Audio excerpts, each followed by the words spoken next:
What's the meaning of cotton candy?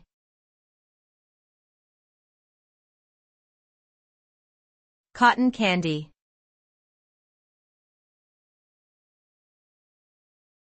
Cotton candy.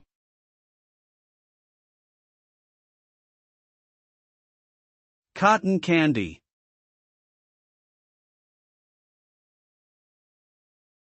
Cotton candy.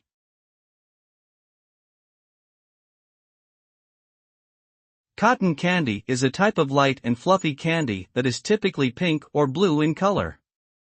It is made by heating and spinning sugar until it forms thin threads, which are then wound together to create a puff of candy floss.